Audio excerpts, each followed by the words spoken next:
President Biden announced that Vice President Harris will take the lead. What is your relationship with her, and how hopeful are you that she'll offer some federal guidance?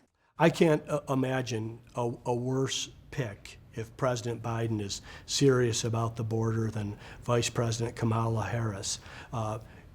We've got a crisis on the border. We have an emergency. You'd think you'd want somebody with some background or experience on the border, someone that takes this issue seriously.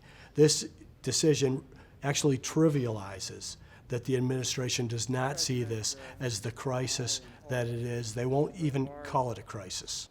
This week, CBP dropped off migrants in the town of Gila Bend, forcing the mayor to declare an emergency because the resources aren't in place.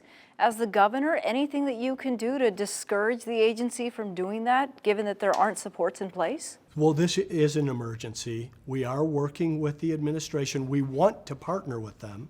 We've communicated with Secretary Mayorkas, who, by his own numbers, says this is the highest level of apprehensions and crossings in the past 20 years. And what we've asked is for additional resources, and this is what could help Gila Bend, but also clear communication.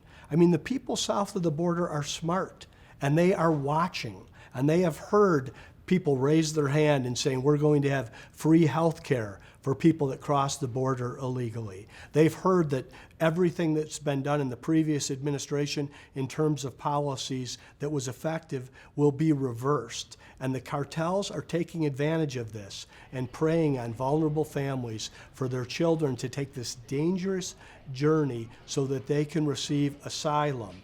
Do you think Title 42 should extend to children, given that the resources are not in place to support them here in the state? I think that children are always different in any situation, but Title 42, the Remain in Mexico policy, and the safe third country policy are all things that need to be addressed. I don't want to present as if this problem were solved in the previous administration, but it had been largely improved. Much of what we're seeing now did occur during the Trump administration, as we know. You were here for that. Anything that you wish that you could do differently now, given that we have experienced this before? Well, the Trump administration certainly was loud and clear on what was going to happen, and President Trump went out of his way to get the attention of the president of Mexico. People forget that there was a threat to shut the border, the entire border. Now, that never happened, but AMLO did step forward. President Trump began to work with President Lopez Obrador on this, and the southern border of Mexico was reinforced. President Lopez Obrador has called Joe Biden the migrant president due to his communication. That needs to be fixed. My sources are telling me that where construction stopped along the border, that's where they are seeing large groups traverse into the United States, also in the Tohono O'odham Nation.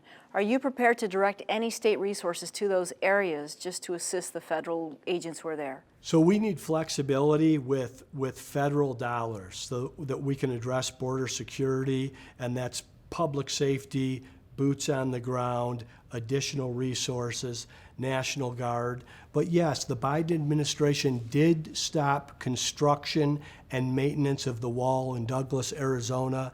Why did we stop construction of something that had already been appropriated, and with these cartels knowing that there is no support on the border and that it's wide open? And if Kamala Harris reaches out to you as the vice president overseeing this, will you work with her? Oh, of course. I will work with anyone of goodwill and direction, whether it's Vice President Harris, President Biden, Secretary Mayorkas, but they ought to come to Arizona and see for themselves what's happening on the southern border and clear up the communication that they have to the rest of the world. Governor Ducey, thank you. Thank you.